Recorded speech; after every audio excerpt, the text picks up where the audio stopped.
Well, this is Toronto's breaking news, CP24. Good morning, everyone. I'm Jamie Goodfroy, and welcome to our live special of the speech from the throne. And here's a live look at Parliament Hill, where King Charles III will soon deliver the speech from the throne to officially open the next session of Parliament. The speech is usually read by the Governor-General, who is the King's representative here in Canada, and it's rare for a monarch to do it. The last time it happened was back in 1977 when Queen Elizabeth delivered the throne speech on behalf of Prime Minister Pierre Trudeau.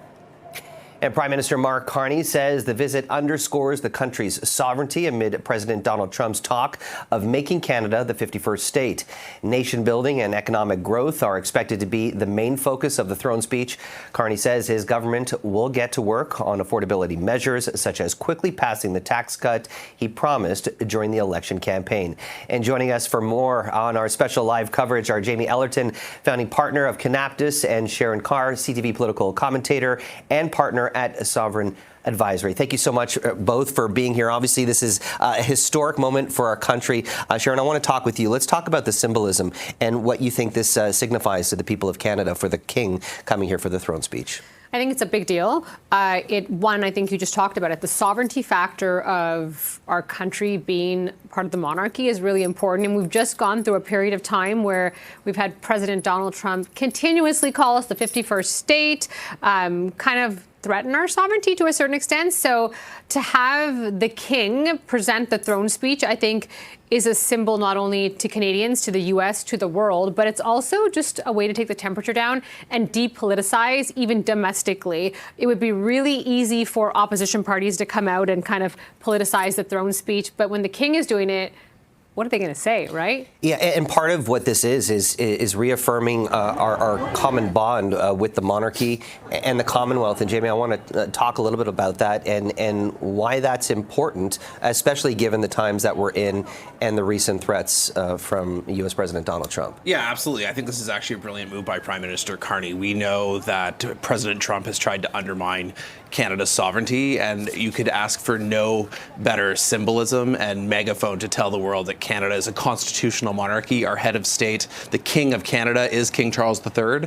And so having him to open up this new parliament, this new legislative session, and to outline the government's vision, I think there's going to probably see a little less of like the normal run-on partisan rancor that tends to be throne speeches that drag them in sometimes over the hour mark. I think it's going to be a much more focused message from the King in delivering the country's priorities and really, again, planting that flag to the world. He's the King of Canada. We are a constitutional monarchy, and essentially reinforcing that we will never be the 51st state. And we're looking at live pictures of King Charles III and Queen Camilla arriving right now.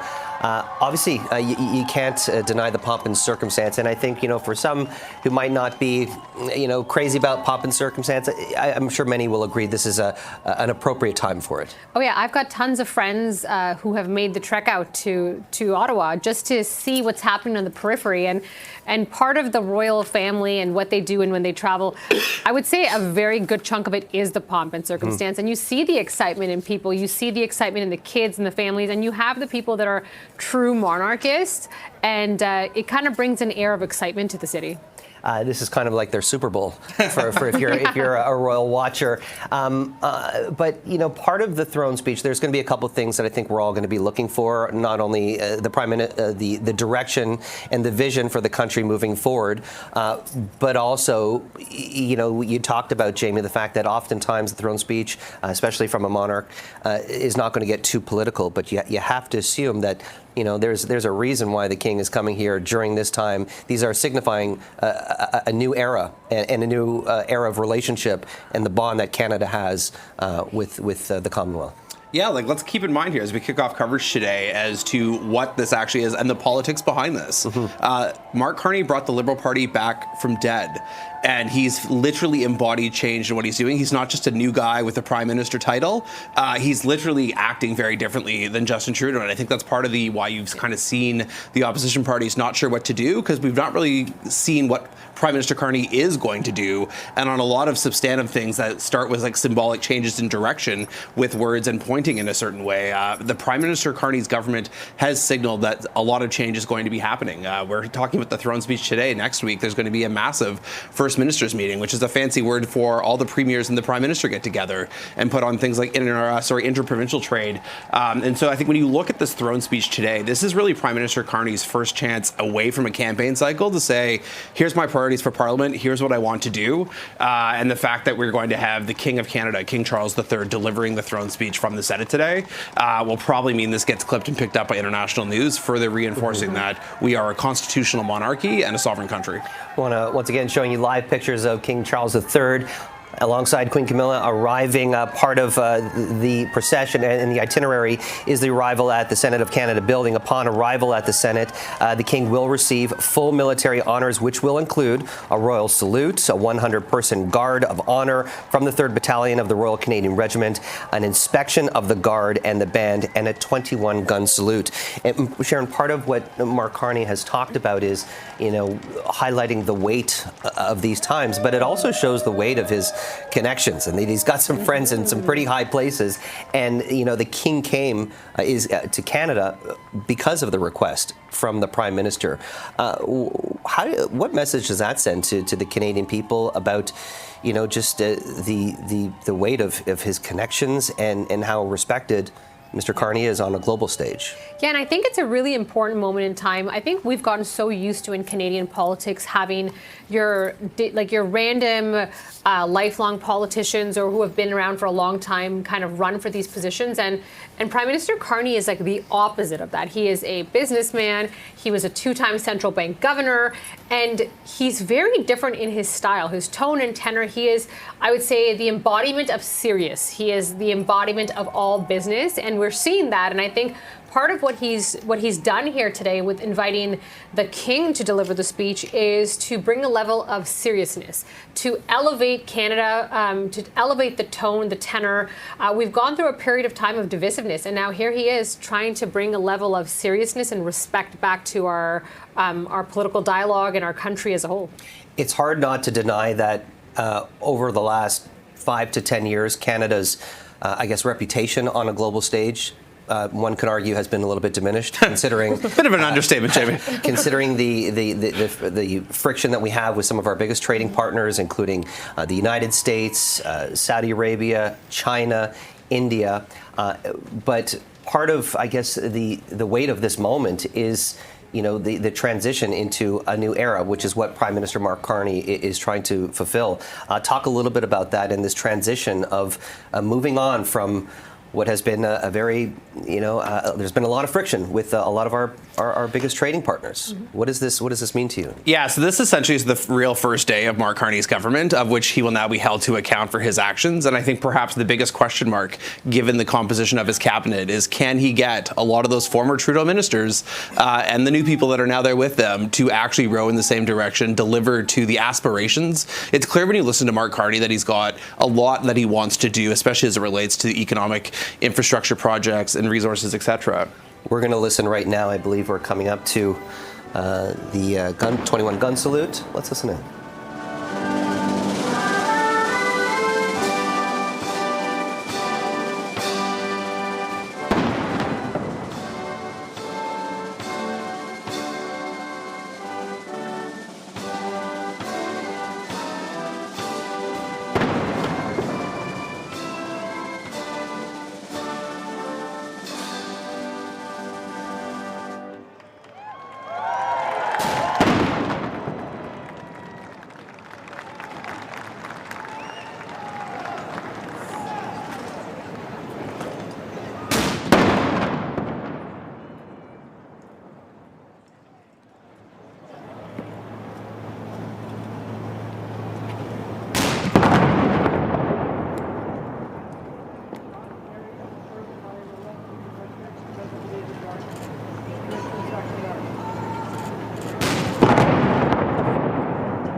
Once again, you're looking at live pictures in Ottawa. King Charles III is set to deliver the throne speech later this morning. Right now, we want to bring in CTV's Colton Prale, who's in the nation's capital. He joins us live with more on today's events.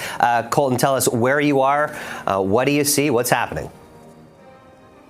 Just overlooking Parliament Hill right now, but as you guys are probably seeing and certainly hearing, the royal salute happening right now, a 21-gun armored salute firing as the King conducts that military inspection of the 3rd Battalion of the Royal Canadian Regiment. This is all of the pomp and circumstance that you would expect for an event like this, Jamie. It is absolutely historic, and this is such a rare moment. I mean, if you think back in Canadian history, it has only happened 2 times that we've seen a sitting monarch deliver the speech from the throne.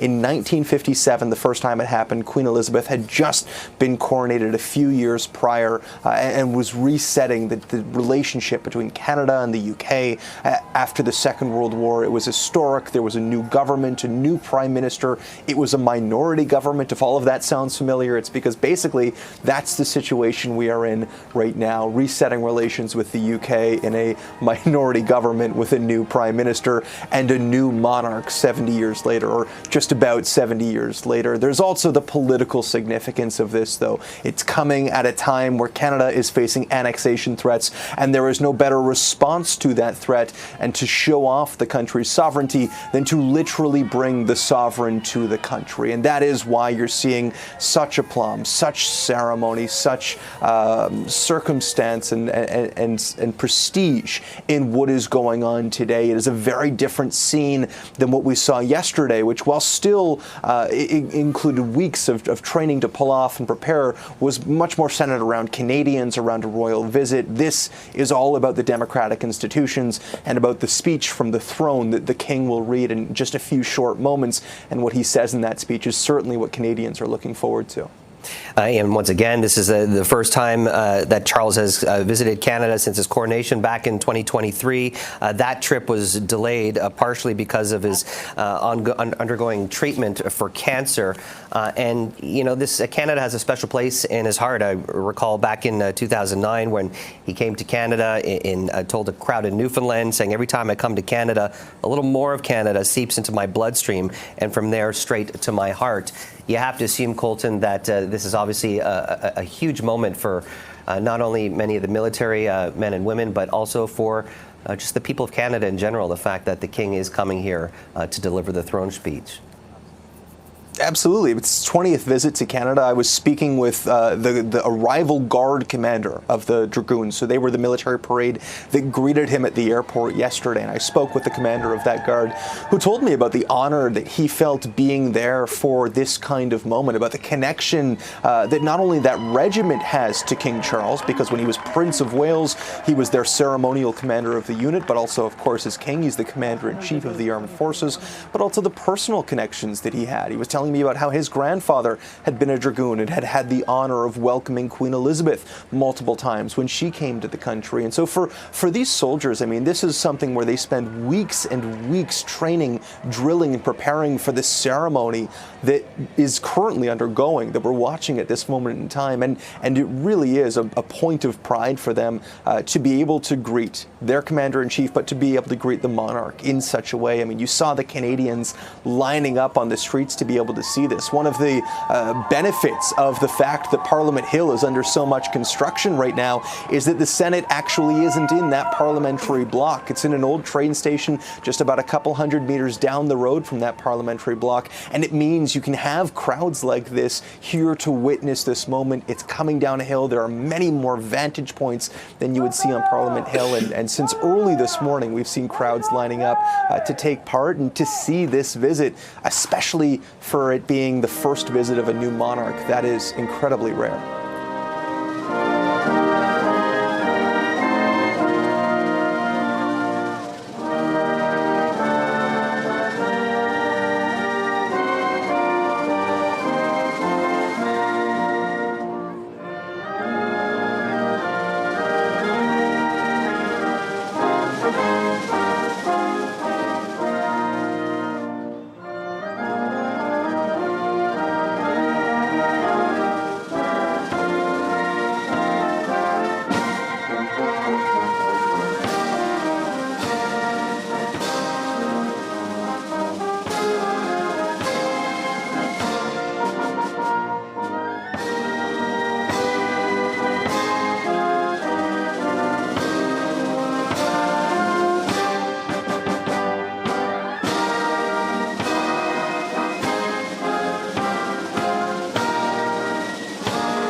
Just listening to a performance of the national anthem, you can clearly see a lot of emotion and pride in the King's face while watching that play out.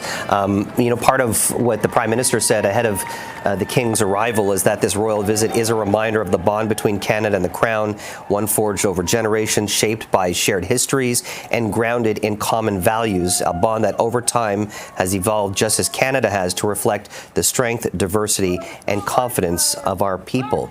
Obviously, this is just a huge milestone. And I think for all of us, this is the first time we've ever seen. I'm the old guy on this panel over here, and this hasn't happened since 1977. So this is a first for all of us. Yeah. It's I would say I think we forget that we are a country that is we have a king. I know we have our own governments. We've got a prime minister and a governor general, but we forget the gravitas and what it means to have a king. So to have him here for this specifically, I think is definitely a good reminder to everyone in who Canada is as a country. Yeah, and part of furthermore, what the Prime Minister said, that this is a historic honor that matches the weight of our times. There's a lot of things that we're going to be looking forward in this particular speech. When it comes to the vision and the direction of the country, Jamie, what are you expecting to hear?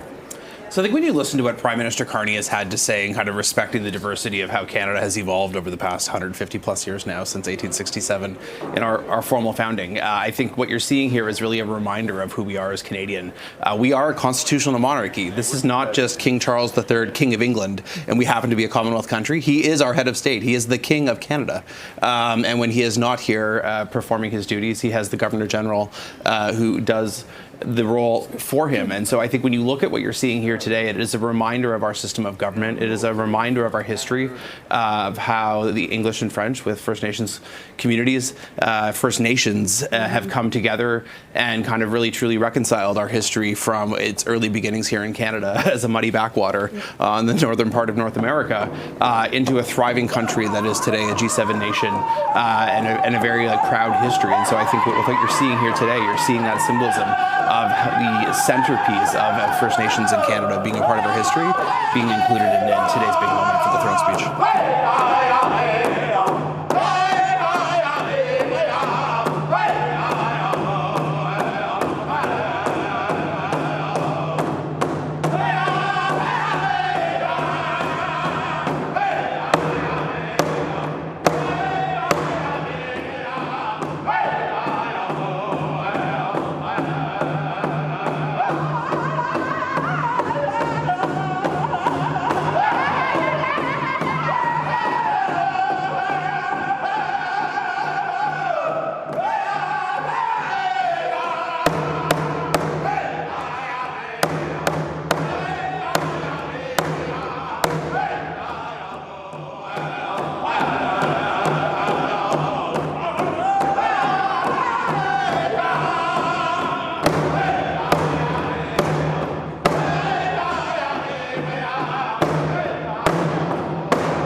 Enjoy your visit. Hey, you're welcome. Just listened to an Indigenous performance for the King alongside Queen Camilla, but also alongside Governor General Mary Simon, the 30th Governor General of Canada. And she is Inuk on her mother's side, making her the first Indigenous person to hold this office. And you also have to assume this is a very important moment for her as well. Yeah, I would say it's an important moment for her, but it's also just a really important moment as part of, I would say, our truth and reconciliation process here in Canada. We've gone through a number of years here where the government has tried to get to a point through this process. We saw the late Pope Francis here in Canada a few years ago as part of his official apology and part of the truth and reconciliation process. So I think we saw when the King arrived there was also a ceremony that took place there, and it's really important that the Indigenous and First Nations, Métis, and Inuk communities are all incorporated in this, and I think we'll see this throughout today, and it was great to see that the King was greeted by them when he came in. Yeah, I think one of the things that stands out for me today, Jamie, is our institutions actually matter. Our history is not an accident, and when people look at kind of the pomp and circumstance of the details and say, why should I care? These institutions and these systems that have been put in place, they have faults like any other human has faults, but they've enabled our country to grow and prosper and thrive to where we are today here in 2025. And just recently you saw Premier Danielle Smith in Alberta get into some trouble as it relates to the referendum.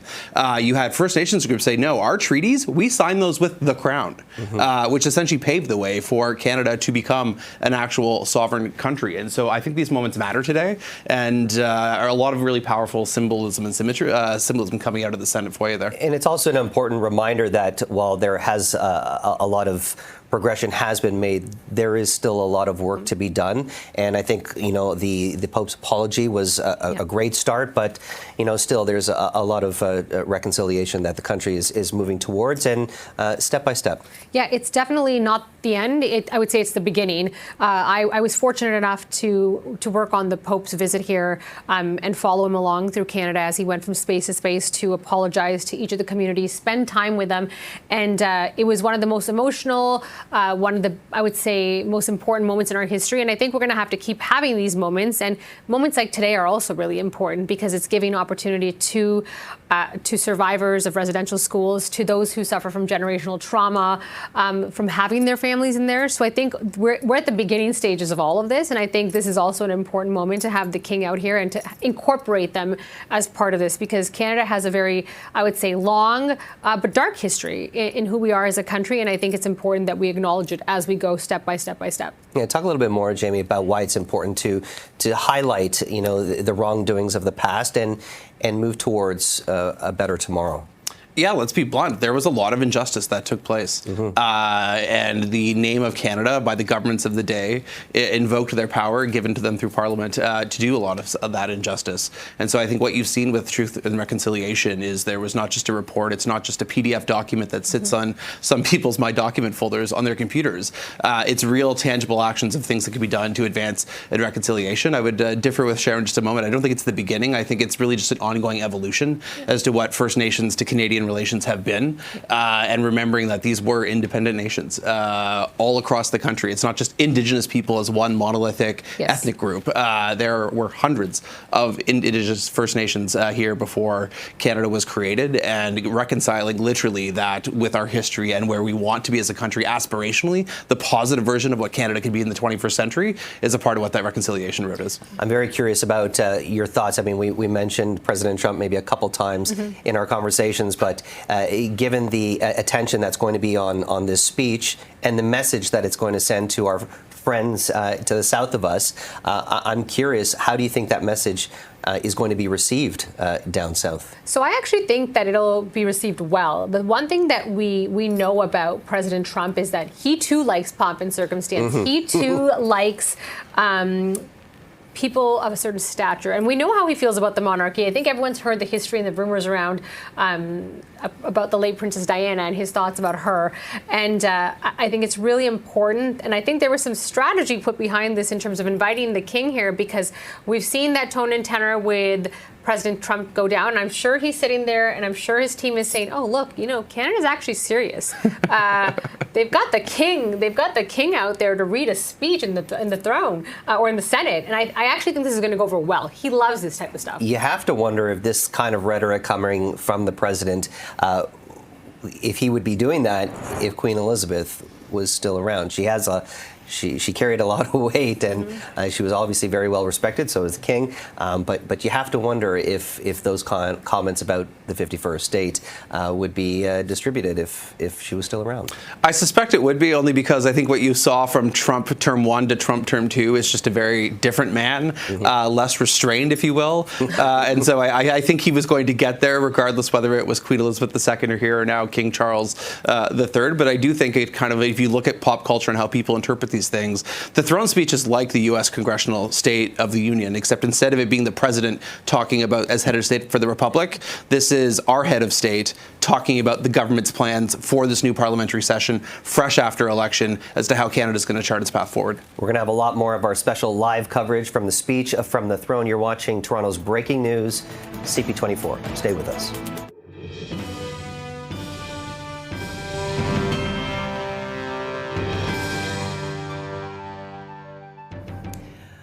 You're watching Toronto's Breaking News, CP24. Good morning, everyone. I'm Jamie Goodfrein, and welcome to our live special of the speech from the throne. Here's a live look at Parliament Hill, where King Charles III will soon deliver the speech from the throne to officially open the next session of Parliament. The speech is usually read by the Governor-General, who is the King's representative in Canada, and it's rare for a monarch to do it. And the last time that happened was back in 1977, when Queen Elizabeth delivered the throne speech on behalf of Prime Minister Pierre Trudeau. And Prime Minister Mark Carney says the visit underscores the country's sovereignty amid President Donald Trump's talk of making Canada the 51st state. Nation building and economic growth are expected to be the main focus of the throne speech. Carney says his government will get to work on affordability measures, such as quickly passing the tax cut he promised during the election campaign. And joining us now for more on our special live coverage is Jamie Ellerton, founding partner of Canaptus, and Sharon Carr, CTV political commentator and partner at Sovereign Advisory. I want to talk a little bit more about what we're expecting in this speech in terms of the direction of the country. You know, Jamie, you touched upon, some of the issues that we have, or that the government has out west with the talk of a referendum in Alberta, but also just how this country goes from becoming an energy superpower, which is something that the the energy minister has been talking about. What are you expecting to hear when it comes to that part of the speech, and how you think it's going to be received to our friends in Alberta? I'm actually really looking forward to that one, because we've seen the temperature out west kind of go up. We saw Premier Daniel Smith say, we're Canadian first, but if the people want it and they come to us with it, we'll take it seriously, which I think is a very, very dangerous movement to take place. But I think what we're going to see in this speech is a bit of nation building. We heard Prime Minister Carney in the campaign say he is here for nation building projects.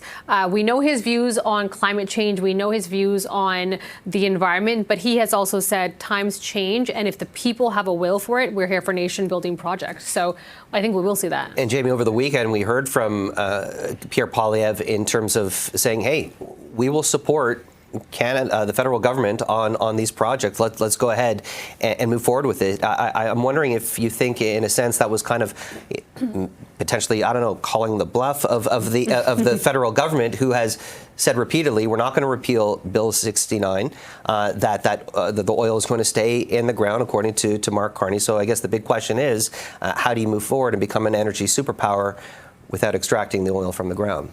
Yeah, this kind of goes to the heart of, I think, where Prime Minister Carney's challenges lie, and we don't really know what he's going to do. He's said a lot of words, a lot of them contradictory, and there is a diversity of opinion amongst his cabinet and team around him. And so what is that path forward? That's why I said a little bit earlier that this is really the first day for Prime Minister Carney where he's going to be held accountable for what he says and what he does. I do think he's said a lot of great things as it relates specifically to having unity be at the forefront of his government, and recognizing that there are serious unity issues in this country that we cannot just take for granted and sweep under the rug. And so I think when you look at what Prime Minister Carney has had to say, I do expect to hear a lot about the energy corridor in this speech, in terms of what it means not only for uniting Canadians, but for also for creating prosperity across the country. That is oil and gas when it comes to Alberta and Saskatchewan, but it's also critical minerals coming out of the Ring of Fire here right in Northern Ontario. And in getting that corridor built, that's not just oil and gas pipelines, but also other resource projects being able to get online and get get those things to market, because those are jobs, great paying jobs that help build communities. I come from Northern Ontario, and when the mines are doing well, those communities thrive. And so getting back to a place where it's not just flying in the occasional worker in and out for 2 or 3 weeks, and actually have communities getting built literally from the ground up with this economic development is a great thing for Canada. But I will say, like, I think that Jamie's right. There's a lot that needs to be done on this front in terms of the Ring of Fire, which has kind of been sitting around for over a decade now with no one knowing what to do with it. But if you look at Alberta, for example, in the energy sector, and the tone and tenor, we saw post-Donald Trump's rhetoric around this whole, we're going to take you guys over. We actually saw Quebec, for example, shift its tone. There was a mild change in unity. It was no longer Quebec as Quebec. It was Quebec as part of Canada. And we heard Premier Legault say, you know, if the social license is there for a pipeline and the people want it, we'll have that discussion. And I think the symbol of appointing Minister Tim Hodgson to the role in Enercan, the Minister of Energy, he is an extremely pro-energy sector minister. I always like to go around and say I'm like the biggest oil-loving liberal. I've worked in Alberta, I worked in the oil sector, I worked in the Middle East in the oil sector. But I think no one can beat out Minister Tim Hodgson. He was the chair of Hydro One. He understands the energy sector so well, is extremely well respected in the business community, and is as like drill baby drill. He's ready to go. Well, how do you think his, I guess, ideology of energy is going to mesh with a prime minister who is one of the world's evangelists when it comes to net zero, and when he is, flat out said that, I'm not going to repeal Bill 69? You know what, I think everyone gets very fixated on Bill 69, and I understand why, but there are other things that can be done. There's working with the industry. There's also looking at the cap. There's so many different things, and I think we've heard him say he is willing to adjust his perspective if it's nation building. He has views. He's talked about his views, but he is now the prime minister of a country, and he has to look at what's best for the country. And I think we will see that it's not going to be posturing. It's going to be more of coming together, taking the temperature down. And I think he is going to have to seriously look at what to do in Alberta. Is Hodgson the bridge builder for, you think, the federal government and Alberta? And possibly Quebec, who have, for the most part, Premier Blanchette has been, we're not putting a pipeline through Quebec. What do you think? Yeah, so Blanchette is the leader of the Separatist Party in Quebec, and quite frankly, almost irrelevant to this conversation. The Premier of Quebec, the majority of MPs are sitting in the government's caucus with the Liberals right now. And so I do think it is a good symbol in terms of where changing course for this Liberal Party. Let's listen in for a moment.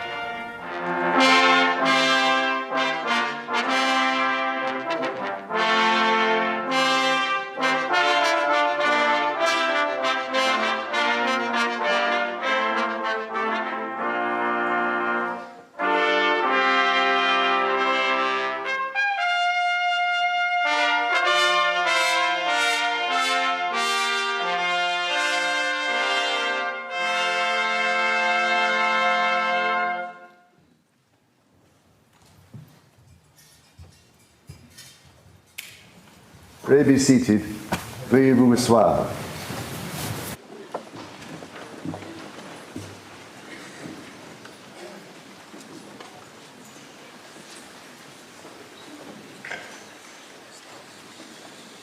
Usher of the Black Rod, we will proceed to the House of Commons and acquaint that House that it is the pleasure of His Majesty the King that they attend him immediately in the Senate chamber.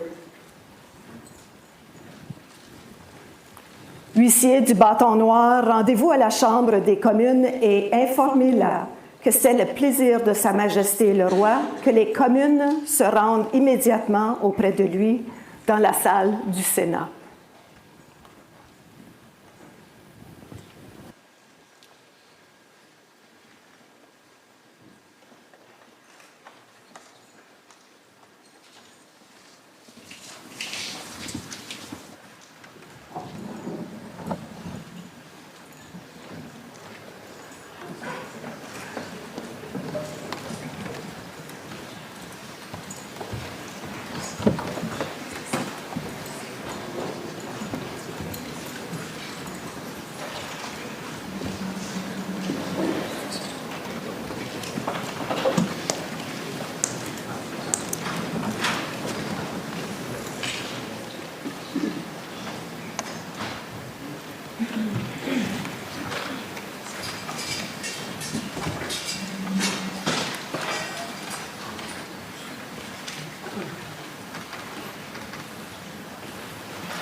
We're looking at live pictures of King Charles III alongside Queen Camilla just ahead of the speech from the throne. And in attendance, we have some other dignitaries, including some former prime ministers. Yeah, I think this is a very powerful display of unity, and it kind of speaks to the moment we are in. If you could have Prime Minister Stephen Harper, Prime Minister Kim Campbell, and Prime Minister Justin Trudeau sitting there side by side for this momentous occasion, this is because our country matters. And although we might have political differences from time to time, we are all Canadians and trying to make this country a better place. And I think that was a very powerful reminder to see that in the Senate chamber here. Yeah. And I think this was part and parcel of what Prime Minister Carney was trying to do, is to depoliticize what's been happening. We don't see any crazy opposition rhetoric out yet. I'm sure we'll hear some, but what we're seeing right now is all former prime ministers. We see the wife of the late Brian Mulroney there as well, Mila Mulroney. So it's kind of this coming together, depoliticization, and just elevating what our parliament and Canadian government should be. What do you think the message this sends heading into the next session of Parliament? Obviously, we're heading through unprecedented times for us with the trade war and everything that's happening down south. What tone do you think this sets? I think it's a hard reset on the past 10 years of Justin Trudeau's government. I think there is utter disdain that Conservatives and Liberals had for each other in the last Parliament was not Canada's finest moment. And I think when you look at the seriousness of the issues that we face as a country today, this is Prime Minister Carney saying, let's reset the dial. We can disagree on policy issues. We can have vigorous debates in the House of Commons as to the country's future, but we need to be clear on what we're doing, and that is trying to advance Canada. And it's also, if we look back at the previous prime ministers, and I say this, I worked for the previous government. I worked for the government under Prime Minister Trudeau from 2015 to 2020. But the later years, everything became very much about virtue signaling and imagery. And I think what we're seeing here is something similar in the tone and tenor we would have seen from someone like Prime Minister Mulroney, Prime Minister Harper. It's that seriousness, that leveled seriousness of bringing that temperature down. And I think this is a hard reset on Parliament. It's a hard reset on the Liberal Party and that dynamic. We also have an opposition party that is kind of going through a bit of an identity crisis with a leader without a seat in the House. So I think the timing of all of this is great. It's showing a level of, hey, Canada's back. And you also have to assume that while there's been so much talk about, unity in our country at a time when our sovereignty is being attacked, when the economy is being attacked, that across the pond you have the king who's watching and generally doesn't meddle in too much in our politics. You have to assume that this was important for him to show up to also send that quiet but loud message to the Americans that we are our own republic, we are our own sovereign country. Yeah, I think you saw Dan Gardner, former journalist and now author, had a really powerful piece out on this a couple of weeks ago, where we are a constitutional monarchy, and our head of state is the King of Canada, embodied by the head of the royal family.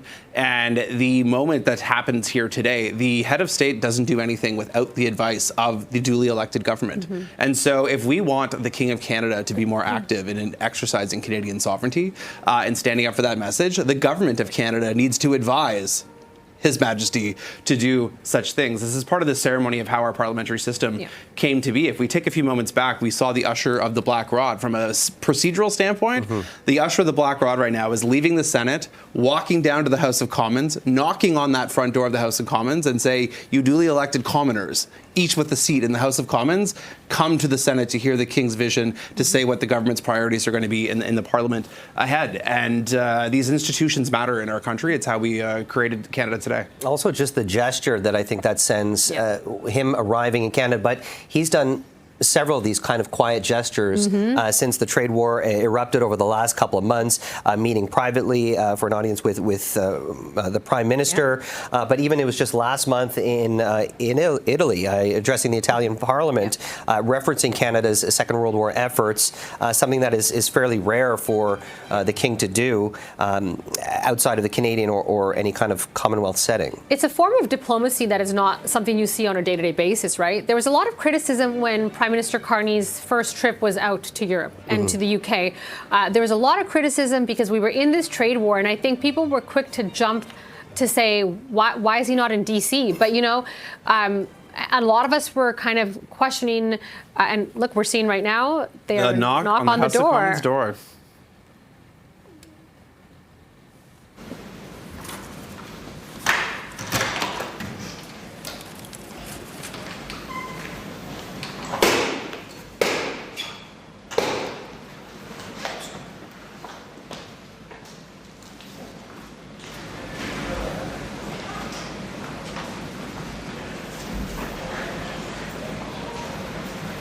A message from His Majesty, the King of Canada. Le message de Sa Majesté, the Roi du Canada.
Mr. Speaker, it is the pleasure of His Majesty, the King of Canada, that this honourable House attend him immediately in the chamber of the Senate.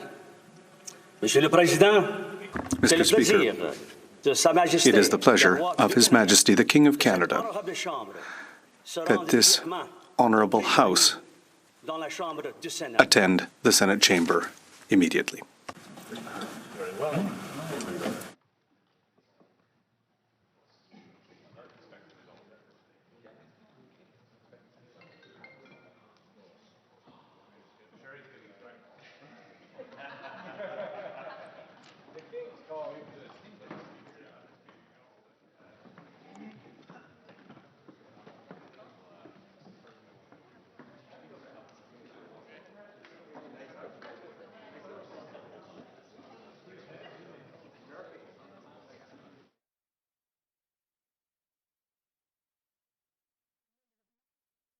In Senate, I'm getting photos from inside of the processions inside of the Senate building, but there's a number of people that are already in there. It is an extremely tight space. The numbers were extremely restricted in terms of who could be in Senate. A lot of spouses couldn't even be there. Ministers and members were all told they would be standing, given how tight the space is. And now you just see here interim leader Andrew Scheer and a whole heap of other caucus members making their way over. And this is all happening ahead of the speech from the throne. His Majesty the King is going to open the 45th Parliament of Canada, deliver the speech from the throne. This happens at the beginning of every new session of Parliament. The speech is expected to introduce the government's direction and goals and outlines how it will work to achieve them. And the Senate and the House of Commons cannot conduct public business until Canada's head of state or the representative delivers the speech, which would normally be the Governor General. But this is a first for all of us. I mean, this is literally history in the making here. It's very symbolic. It's very telling of the times. And I think it's going to be a really interesting way to see how the opposition reacts to said throne speech, because no one's going to want to criticize the speech because of who's delivering it. And there we see former Prime Minister Justin Trudeau alongside next to Stephen Prime Minister Harper. and his mother too. It does look like a tight space. It's Absolutely. It's standing space. A lot of ministers were saying, where do we go? Where do we stand? And the Prime Minister said, guys, it's the king. You're going to stand there. It's also a great thing that coming off a week of some of the worst weather we've had in a long time, no sunshine whatsoever, the king brings the sunshine, and it's good to see that the sun is shining bright on Parliament Hill today. And you have to assume that he's going to be catching up with some maybe some old friends and making a few new ones along the way. Yeah. It's great to see everyone kind of come together, and they're just surrounded by senators, former politicians. There we see the wife of late Pierre Trudeau, the Prime Minister, next to the wife of the late Brian Mulroney. It's just lovely to see everyone kind of come together in such a friendly manner. There is Kim Campbell as well. Lots of faces. And following the speech from the throne, part of the itinerary for the king, there will be a wreath laying at the National War Memorial. Their Majesties will pay their respects to Canada's fallen and mark the 25th anniversary of the Tomb of the Unknown Soldier. That's located at the National War Memorial. The Tomb of the Unknown Soldier serves as a focal point for national commemoration, honoring the more than 116,000 Canadians who have given their lives in service to their country. And given the fact that our country is fairly young, especially in comparison to Britain, I mean, obviously this is there's still a lot of tradition that is so rich and also fascinating just to watch. Yeah, this is when you come back to our system of government, the Westminster parliamentary system we inherited from the British system in the Commonwealth. And so what you're going to see here today is the government laying out every new session of Parliament starts with a throne speech. Normally, as you just alluded to, Jamie, it is read by the Governor Generals, Her Majesty, or now His Majesty's representative here in Canada. Today, we have the King of Canada here to actually do it. After the throne speech is done, this will actually be the first confidence vote in this minority parliament for Prime Minister Carney's new government.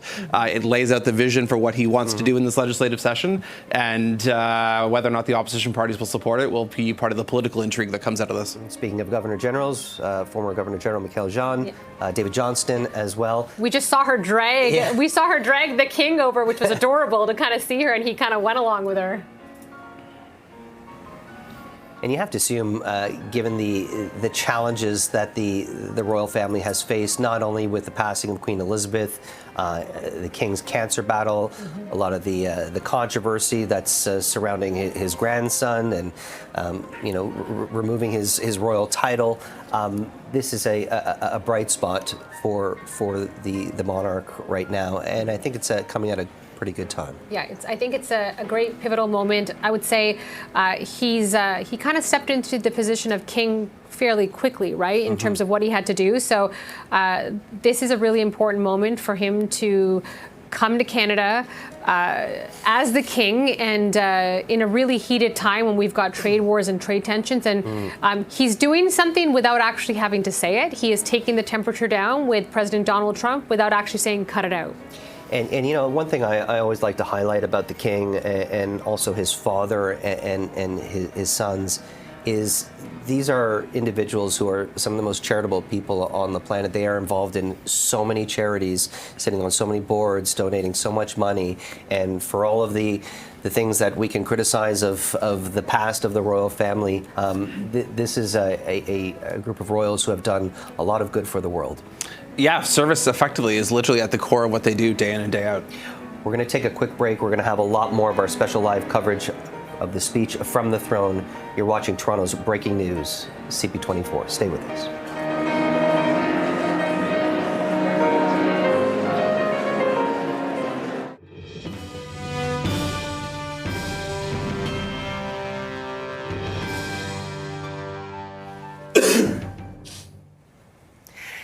Good morning. This is Toronto's Breaking News, CP24. Hello, everyone. I'm Jamie Goodfrein, and welcome to our live special of the speech from the throne. We want to give you a live look of Parliament Hill, where King Charles III will soon deliver the speech from the throne to officially open the next session of Parliament. The speech is usually read by the Governor General, who is the King's representative in Canada, and it's rare for a monarch to do it. The last time that happened was back in 1977, when Queen Elizabeth delivered the throne speech on behalf of Prime Minister Pierre Trudeau. And Prime Minister Mark Carney says the visit underscores the country's sovereignty amid President Donald Trump's talk of making Canada the 51st state. Nation building and economic growth are expected to be the main focus of the throne speech. Carney says his government will get to work on affordability measures, such as quickly passing the tax cut he promised during the election campaign. And joining us live with more on our special coverage is Jamie Ellerton, founding partner of Canaptus, and Sharon Carr, CTV political commentator. Once again, we're looking at live pictures right now of the King alongside Prime Minister Mark Carney. I have to assume he's feeling pretty good right about now. Oh, yeah. I think you can see the thing that people don't know about Prime Minister Carney is that he is one of the funniest, most charming, but also just laid back type of people when it comes to stuff like this. And you're seeing that right now. He's literally standing there talking to the King, and it's like no sweat. Everything seems like completely fine, and they're having a good conversation. And he has that relationship. We can remind viewers that he was at the Bank of England, in addition to being the governor of the Bank of Canada at one point. So there clearly is a relationship there. He does have an affinity to the UK, having spent time there dealing with their financial crisis, and he seems completely comfortable having this conversation there right now. And it's hard to deny that, just the optics of the Prime Minister, puts in a request to have the King come to Canada. He grants that request. It really kind of shows you the kind of pull and connections that the Prime Minister has. And let's face it, he's got a very impressive resume. Yeah, and I think it also just speaks to how serious of a moment we are living in right now, vis-a-vis what President Trump is doing to the Canada-U.S. relationship and for the future of Canada. So what we saw a few moments ago, this is now the usher of the Black Rod back in the Senate. That group of people you saw standing outside, mixing in the sun and shade, were the MPs who have now walked down Wellington Street from the House of Commons following the usher of the Black Rod to come hear the King's throne speech. Talk a little bit more about the significance of that moment and the history behind that position as well. Yeah, so it's you often will see them at the beginning of every sitting session where they walk the rod in, they do a full procession, and you don't really get the gravitas of the procession unless you're in Centre Block. And Jamie had mentioned it earlier, Centre Block, which is the main Parliament building, is going through an extremely long renovation right now. And watching that ceremony take place is actually very symbolic and important. And so to have this kind of, for them to bring the rod in and kind of place it there, it's kind of this very, it's tying the Parliament and the Senate together and kind of bringing two bodies that are mildly separate kind of all into one. Let's listen in for a moment.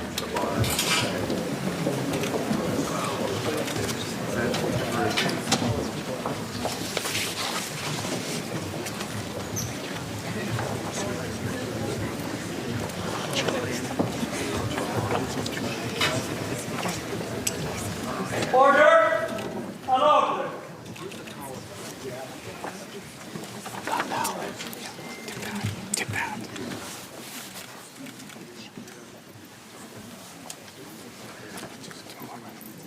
May it please your Majesty, the House of Commons has elected me their Speaker, though I am but little able to fulfill the important duties thus assigned to me. If in the performance of those duties I should at any time fall into error, I pray that the fault may be imputed to me and not to the House of Commons, whose servant I am, and who, through me, the better to enable them to discharge their duty to their king and country, humbly claim all their undoubted rights and privileges, especially that they may have freedom of speech in their debates, access to your Majesty's person at all seasonable times, and that their proceedings may receive from your Majesty the most favorable construction. Qu'il plaise à votre Majesté.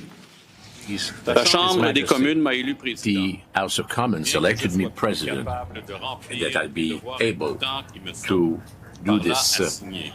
I was assigned. If, in executing my duties, I make a mistake, I'm asking that the fault must be sent to me and not to the Commons, for which I'm the servant, and trying to do the best their duties to the king of their country, asks the recognition of their rights and privileges, notably freedom of speech and their debates, and also the access of the person of His Majesty in any convenient time, and asking that His Majesty interpret most favorably their deliberations.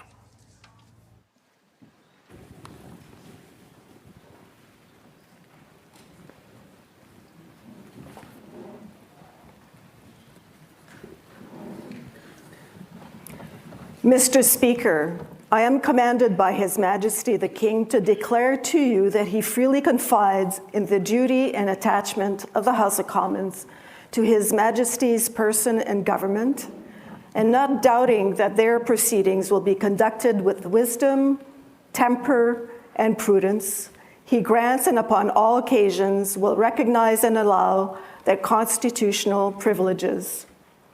I am commanded also to assure you that the Commons shall have ready access to His Majesty upon all seasonable occasions, and that their proceedings, as well as your words and actions, will constantly receive from him the most favorable construction.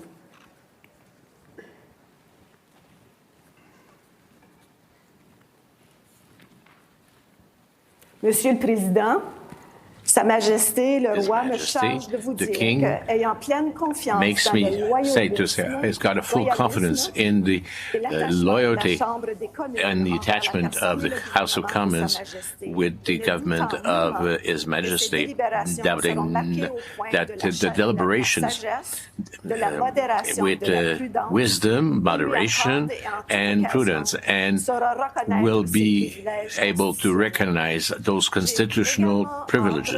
I am looking forward to make sure that the Commons will have all convenient access, free access to His Majesty, and that their deliberations and your acts and your words will always be interpreted on the most favorable way.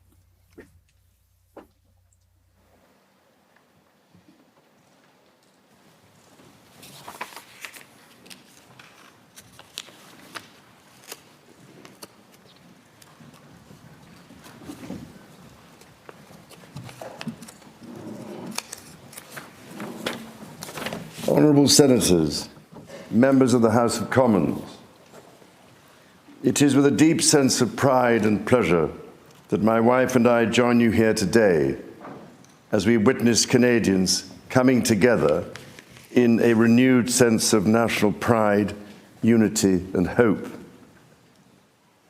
I would like to acknowledge that we are gathered on the unceded territory of the Algonquin and Anishinaabe people. This land acknowledgement is a recognition of shared history as a nation, while continuing to deepen my own understanding. It is my great hope that in each of your communities and collectively as a country, a path is found toward truth and reconciliation in both word and deed. This is my 20th visit to Canada, spread over the course of more than half a century, and my first as sovereign.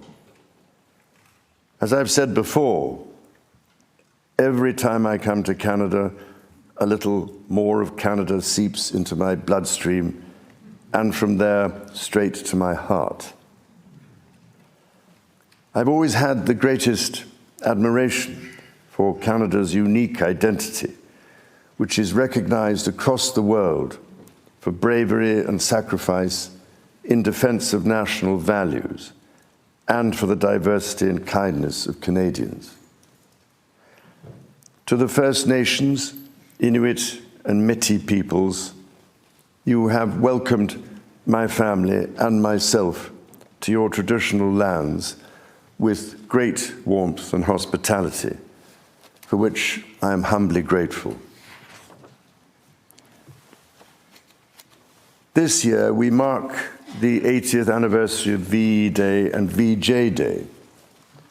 On Juno Beach, at Dieppe, on the Somme, at Beaumont-Hamel, at Ypres, and on Vimy Ridge.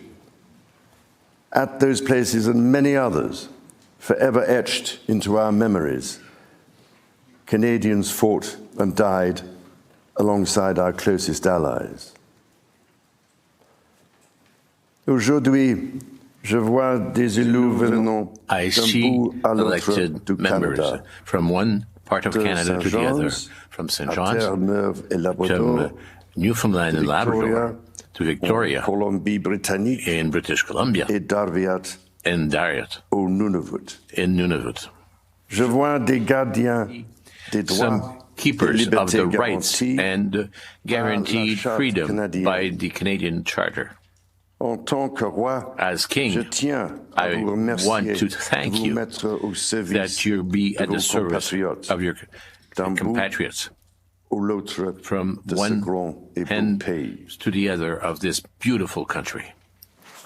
You speak for your communities, representing an incredible richness of cultures, languages, and perspectives.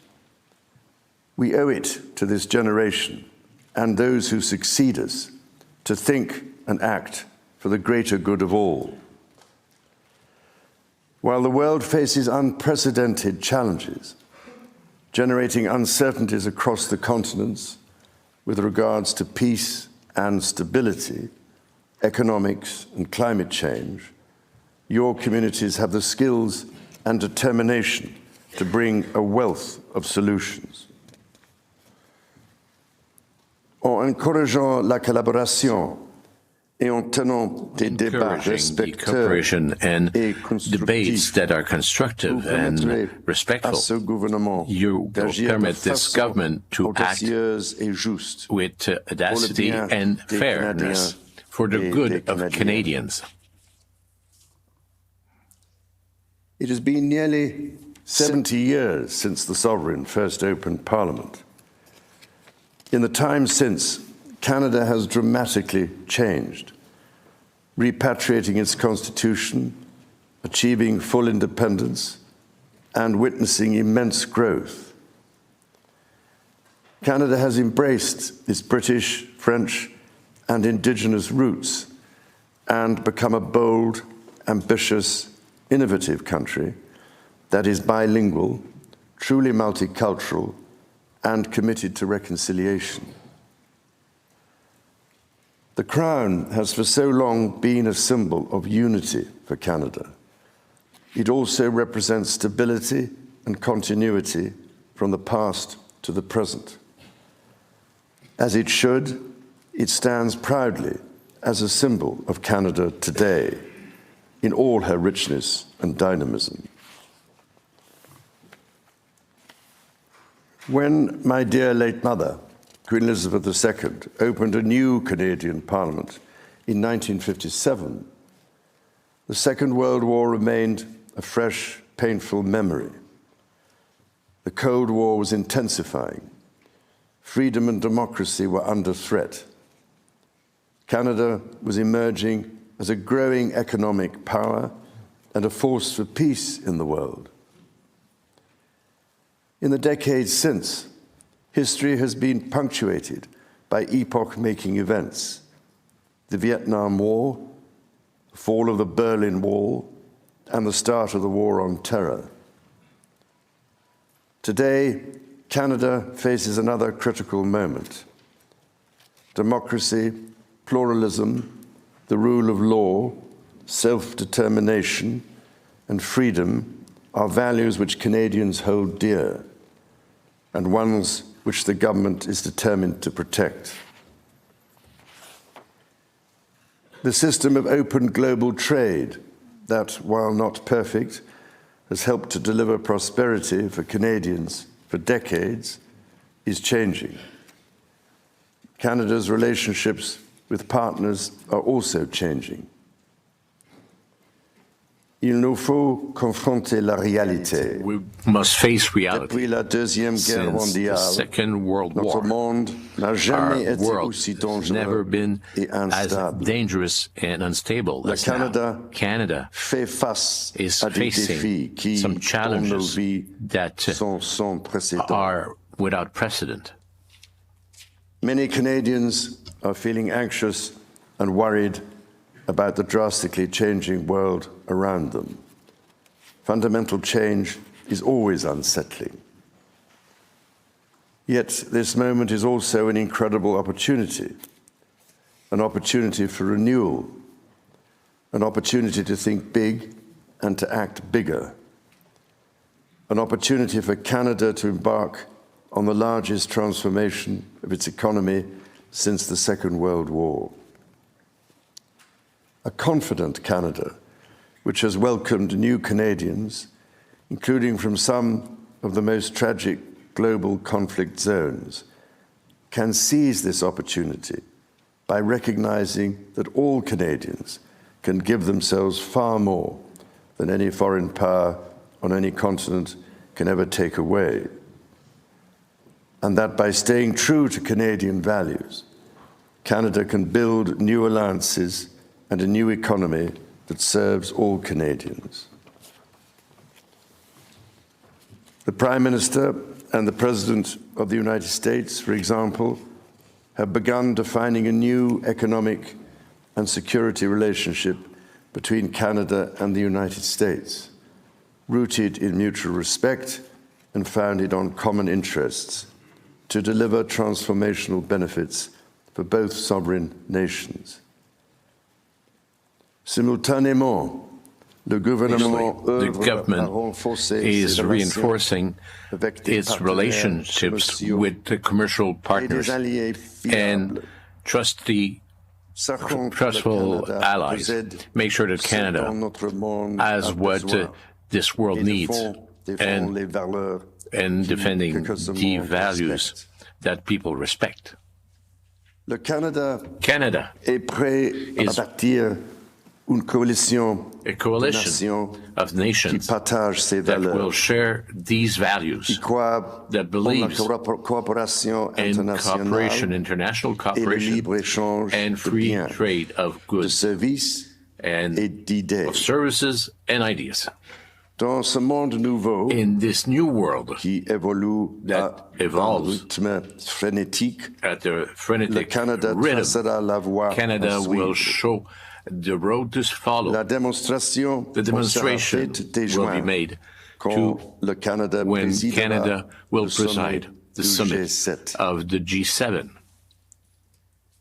The government is guided by its conviction that the economy is only truly strong when it serves everyone. Many Canadians are struggling to get ahead. The government is responding, reducing middle-class taxes and saving two-income families up to $840 a year. It will cut the GST on homes at or under $1 million for first-time home buyers, delivering savings of up to $50,000. And it will lower the GST on homes between $1 million and $1.5 million. Le gouvernement assurera la pérennité will make sure that we have programs that they already know that permits to families to save thousands of dollars a year. Notably, whether it's for the medication, insurance, and also the dental services of Canada that will be accessible to 8 million Canadians, permitting to save more than $800 per year in average. The government's overarching goal, its core mission, is to build the strongest economy in the G7. That starts with creating one Canadian economy out of 13. Internal barriers to trade and labour mobility cost Canada as much as $200 billion each year. The government will introduce legislation to remove all remaining federal barriers to internal trade and labour mobility by Canada Day. Les premiers ministres de plusieurs provinces et territoires ont déjà pris des mesures pour éliminer les obstacles break the obstacles to interior commerce. The government will go on these progress to create before Canada Day, a real system of free trade across the country. It's efforts that are essential to permit for Canada to realize all its potential on an economic level. But to build Canada strong, the government is working closely with provinces, territories, and Indigenous peoples to identify and catalyze projects of national significance. Projects that will connect Canada, that will deepen Canada's ties with the world, and that will create high-paying jobs for generations. Given the pace of change and the scale of opportunities, speed is of the essence. Through the creation of a new major federal project office, the time needed to approve a project will be reduced from 5 years to 2, all while upholding Canada's world-leading environmental standards and its constitutional obligations to Indigenous peoples. The government will also strike cooperation agreements with every interested province and territory within 6 months to realize its goal of one project, one review. When Canadians come together, Canada builds things that last. Eliminate these obstacles that are slowing down the economy of Canada will bring a new era of growth, because with Canada will go over the commercial wars, but get stronger than ever. That will permit to become a superpower as far as the green energy, and to build a strategy, industrial strategy that will permit that Canada be more competitive on the international level while fighting the climate change. To build systems of good careers with specialized crafts, and to make Canada a turntable for science and innovation. Critically, the government will undertake a series of measures to help double the rate of home building while creating an entirely new housing industry, using Canadian technology, Canadian skilled workers, and Canadian lumber. The government will introduce measures to deliver affordable homes by creating Build Canada homes.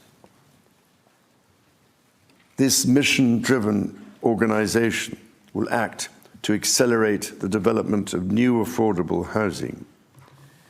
It will invest in the growth of the prefabricated and modular housing industry, and it will provide significant financing to affordable home builders. The government will make the housing market work better, including by cutting municipal development charges in half for all multi-unit housing. The government will drive supply up to bring housing costs down. To be truly strong, Canada must be secure. To that end, the government will introduce legislation to enhance security at Canada's borders. Law enforcement and intelligence agencies will have new tools to stop the flow of fentanyl and its precursors. The Canada Border Services Agency will be given new powers to examine goods destined for export, to prevent the transport of illegal and stolen products, including cars. Le gouvernement protégera la souveraineté du Canada en rebâtissant, réarmant et réinvestissant dans les forces armées canadiennes. Canadian Armed Forces. Il stimulera l'industrie militaire the canadienne military industry en of prenant Canada part au by plan taking part Réam of Europe the et plan contribuera with ainsi Europe and continuing avec des partenaires with some européens partners that are à from la Europe sécurité to transatlantique. the transatlantic security, Et il investira and will pour renforcer invest sa to reinforce présence its dans le presence Nord, in the north, alors que cette région, where this qui est region partie that's intégrante a part de la of nation the canadienne, Canadian nation fait face is à de facing nouvelles menaces. new threats. The government will discharge its duty to protect Canadians and their sovereign rights from wherever challenges may come at home or abroad. To keep communities safe, the government will hire 1,000 more RCM Peace personnel.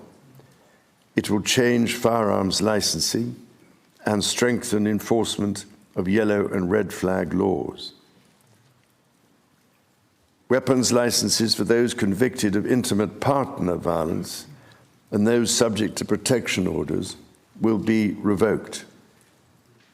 Through the deployment of scanners, drones, and helicopters, additional personnel, and canine teams, the government will stem the tide of illegal guns and drugs across the border. It will take these steps while protecting the rights of law-abiding gun owners and Indigenous peoples' long-standing hunting traditions. The government will bring a renewed focus on car theft and home invasions by toughening the criminal code to make bail harder to get for repeat offenders charged with committing these crimes, along with human trafficking and drug smuggling. During this time of great change, Canadians are uniting behind what makes Canada unique. La langue française, French la language culture québécoise and the Quebec culture sont au cœur de are l'identité the art canadienne. of the Canadian identity. Elles définissent They le pays define que les the country Canadiens, that Canadians Canadiennes et moi and me aimons tant. love so much. Le Canada est Canada un pays is a où country l'on respecte where et we célèbre respect and les celebrate langues officielles the official et les languages langues and autochtones. the indigenous languages. Le gouvernement The government est déterminé à protéger wants to protect les institutions the qui institutions font rayonner that ces cultures make et these cette cultures identité are shining dans le and monde this entier, identity in comme the entire world, CBC, Radio like Canada. CBC Radio-Canada. Protéger ce Protect qui nous donne what accès gives us à access, des aliments frais, some fresh sains food et de qualité, and quality les food, producteurs agricoles, some et agricultural protéger la producers, gestion and de protect l'offre. the management of the offer. Nature is core to Canada's identity. In 2022, Canada convened COP15 in Montreal, which concluded with 196 countries striking a historic agreement to protect 30% of their lands and 30% of waters by 2030. To this end, the government will protect more of Canada's nature than ever before through the creation of new national parks, national urban parks, marine protected areas, and other conservation initiatives. The government will always protect the rights and freedoms that the Charter guarantees for every Canadian. The government will be a reliable partner to Indigenous peoples, upholding its fundamental commitment to advancing reconciliation. Central to this commitment is the creation of long-term wealth and prosperity with Indigenous peoples. For that reason, the government will double the Indigenous Loan Guarantee Program from $5 billion to $10 billion, enabling more Indigenous communities to become owners of major projects. As Canada moves forward with nation-building projects, the government will always be firmly guided by the principle of free, prior, and informed consent. Canada's immigration system has long been a source of pride for Canadians and of dynamism for the economy. The government is dedicated to rebuilding the trust of Canadians in immigration by restoring balance to the system. Le gouvernement instaurera une limite sur le nombre de travailleurs étrangers temporaires et temporary d'étudiants workers internationaux, and international students, establissant un plafond a qui, à ceiling partir de that will, 2027, starting in sera en 2027, deçà de 5% will be de la below population 5% canadienne. of the Canadian population. Simultanément, il attirera les will meilleurs talents bring the dans best le talents monde pour in the bâtir world l'économie. to build the economy, Et il fera and savoir aux will Canadiens make it known et to aux Canadians qui travaillent that are à working l'étranger que s'ils in songent à foreign revenir countries, au pays, if they want to come il back n'y a to the pas de country, moment plus there's no propice moment pour le faire. better to do. Dans toutes ces actions, In all these actions, le gouvernement the government sera guidé par will be une nouvelle guided discipline by a fiscale. new fiscal Dépenser discipline. moins Spend pour less que les Canadiens so that Canadians puissent investir can plus. invest more. Day-to-day government spending, the government's operating budget, has been growing by 9% every year. The government will introduce measures to bring it below 2%. Transfers to provinces, territories, or individuals will be maintained. The government will balance its operating budget over the next 3 years by cutting waste, capping the public service, ending duplication, and deploying technology to improve public sector productivity. In parallel, the government will take a series of measures to catalyze new investment, to create better jobs and higher incomes for Canadians. The scale of the government's initiative will match the challenges of our times and the ambitions of Canadians. Honourable Senators, members of the House of Commons, when my dear late mother addressed your predecessors 7 decades ago, she said that in that age and against the backdrop of international affairs, no nation could live unto itself. It is a source of great pride that in the following decades, Canada has continued to set an example to the world in her conduct and values as a force for good. À vous, to you, et à l'ensemble du peuple canadien, and to the mon épouse et Canadian moi-même, people, my wife and myself, nos are sincères addressing remerciements our pour sincere cet thanks accueil for des plus chaleureux. that more welcome, As more the anthem reminds warm us, welcome. the true North is indeed strong and free.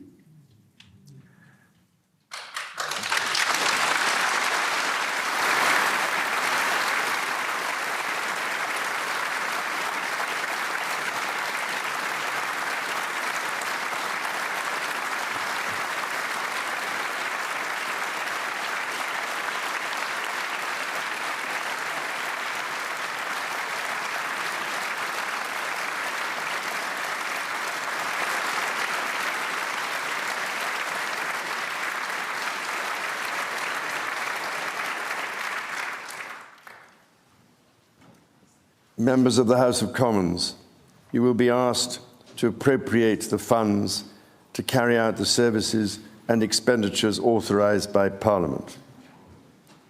May you honour the profound trust bestowed upon you by Canadians. And may God bless and guide you in all your duties.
We've been watching history in the making. King Charles III delivers the throne speech, his first as a sovereign and the first time since 1957 that a member of the royal family has delivered the throne speech. The last time that happened in 1957 when Queen Elizabeth opened Parliament. So much to unpack here. I want to bring in Jamie Ellerton and Sharon Carr. Obviously, so much to take away, but let's talk about some of the key highlights and takeaways for you. Yeah, so, there's a whole bunch of them. I'm going to start off with the King reiterated the interprovincial trade barriers and removing them by Canada Day, which is really soon. He talked about Build Canada Homes, which was a big platform piece, the Liberal platform around building 500,000 homes a year. But the one that stood out to me the most, and it really kind of caught my ear, was the reference to illegal guns, and specifically emphasizing protecting law-abiding citizens that own guns and Indigenous communities where they do use guns. The issue around guns has been a very, I would say, charged issue here in Canada, specifically for gun owners. We've had buyback programs that have been put in place that have not been successful, that have not actually collected guns in the past. We've had issues of illegal guns coming in from the U.S. So I thought it was a really interesting point that they included protecting law-abiding gun owners in throne speech. And the King also touched upon what I thought was important is how Canadians are feeling right now. And he said that Canadians are feeling anxious and that fundamental change is unsettling. But he also talked about, Jamie, that there's opportunity for renewal to think bigger. I want to get your thoughts on that part of the speech and the focus on growing the economy and getting Canada to where it needs to be to have life, to provide a more affordable life for Canadians. Yeah, so this throne speech was the vision for Mark Carney's government and how they're going to act in this parliament. And there was a lot there that is clearly reaching across the aisle and trying to find ways that parliamentarians from all parties can work together. Sharon just talked about the respect and acknowledgement for legal gun owners as one, but another one that stood out was the energy corridor and becoming an energy superpower. And he goes out of his way to say both conventional and new energy. And so that's a nod to oil and gas and getting these infrastructure projects built. I think when you look at what Prime Minister Carney has done since he has come to office and the literal change he has embodied, this is resetting the table. And I think if you are unreasonable in trying to work with him where you do have common ground and you're just disagreeing because you want to be disagreeable, and I think when you speak to the mood of what Canadians are feeling right now, there will be a cost for opposition parties that just do politics as usual and try to bring their habits from the last parliament to this one rather than look at what we can do to make the country move forward. Yep. There'll be times where they disagree and want to hold the government to account, but this was a fundamental reset for the direction of the Canadian government, read here by the King today. He also talked about bail reform, and bail reform is something that we've heard the Conservative Party talk about a lot. We've heard Canadians talk about it a lot, specifically with what's happening with crime and reoffenders. So this definitely was a reach across the aisle, and we don't have Pierre Poilievre, the leader of the Conservative Party, in there. I'm not sure if he was a guest or if he was invited. We do have the interim leader, Andrew Scheer, but there was definitely an olive tree and branch kind of planted on that side. In terms of references to U.S. President Donald Trump, not so much any attacks on the president and our American counterparts, but he did talk about, quote, common interests and having mutual respect.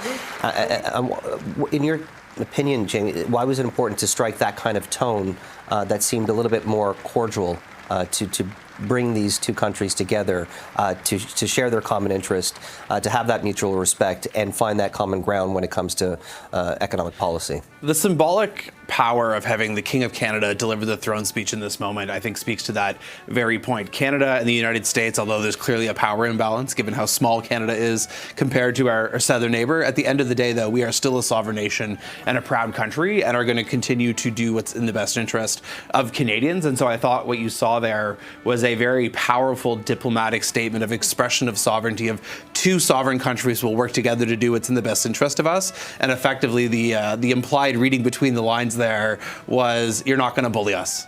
Absolutely. I mean, right off the bat, he talked about his admiration of Canada's unique identity, which, let's be clear, is very different from our friends to the south. Yeah.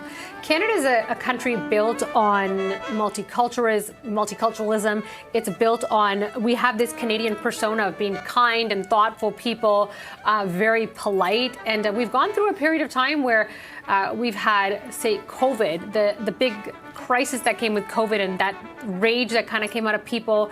We saw lockdowns, and then we saw what happened with the US. And I think we've seen this temperature kind of over the last 5 years go up and down. And I think what this has kind of done is said, everyone, we understand we've gone through difficult times, but let's take a breath, let's come together, and let's move forward. There was a lot of talk about an optimistic future when it comes to the economy, our country's finances. He touched upon the budget has grown 9% per year, but he's hoping to bring that down to 2% and a possible balanced budget in 3 years. Jamie, I want to get your take on that because I know that caught your attention when we were hearing about that.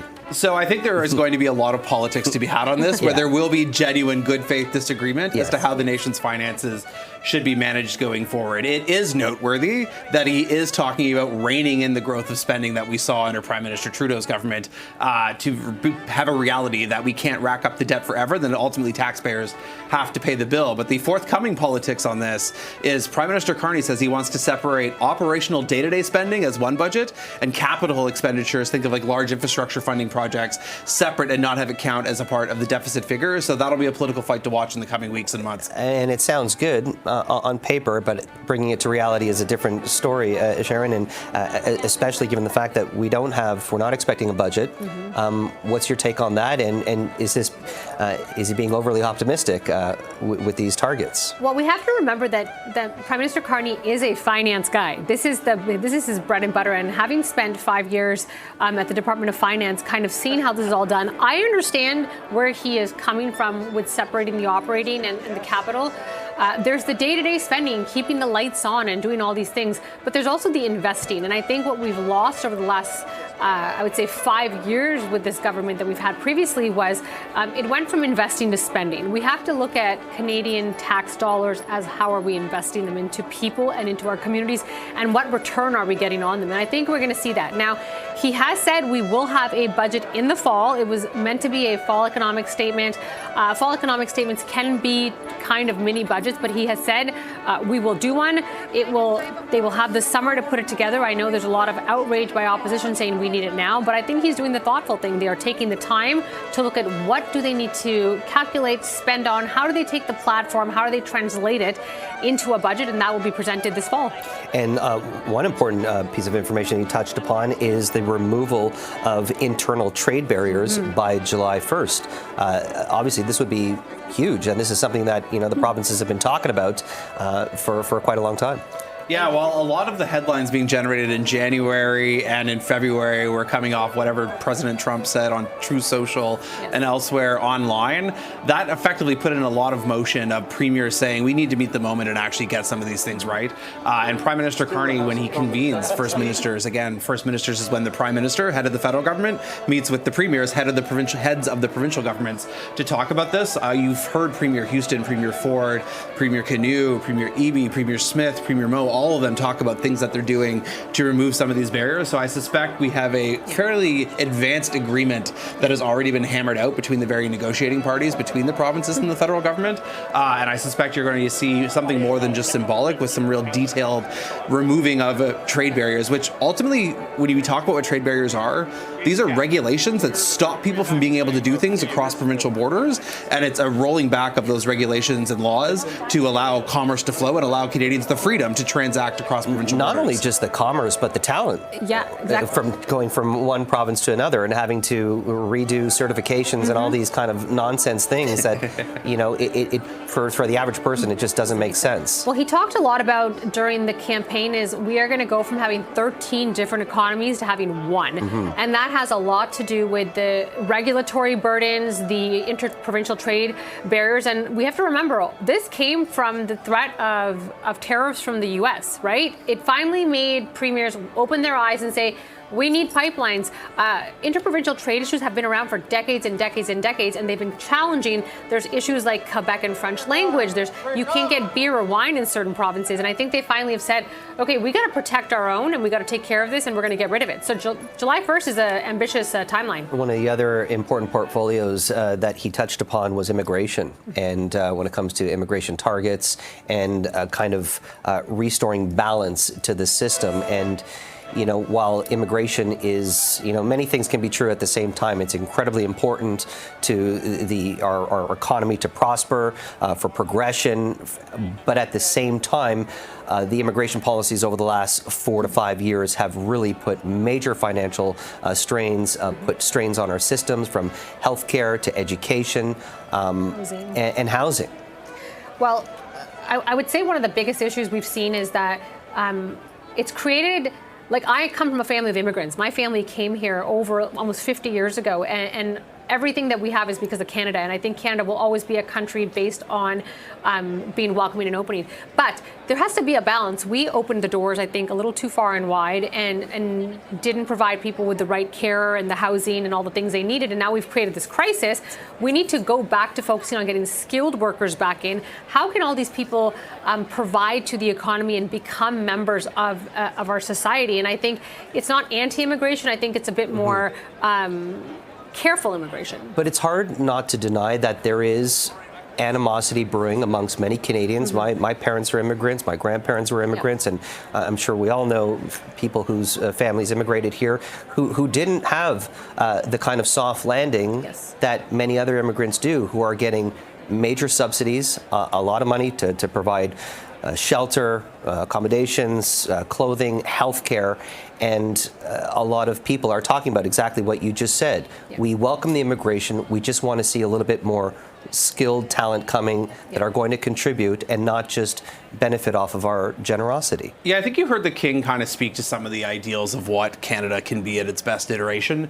And in talking about how those who come from some of the worst places in the world, from the most violent of conflicts, are able to come here and build a life and contribute to Canada and help create Canada's tomorrow. The previous government fundamentally lost control of the immigration system. And so acknowledging that in order for Canada to have that welcoming tradition of continuing to invite the world's downtrodden to come and make a life here and contribute to this country has to be done so with the consent and agreement and support of people who are already here. Canada historically, I think, is unique in having a cross-partisan consensus that immigration is a force for good in this country. The previous government broke that. What we heard from the King today remind us of our proud tradition as to what we can do when we do this well. And the Prime Minister, through the speech from the throne, saying, we hear you and we're going to fix it.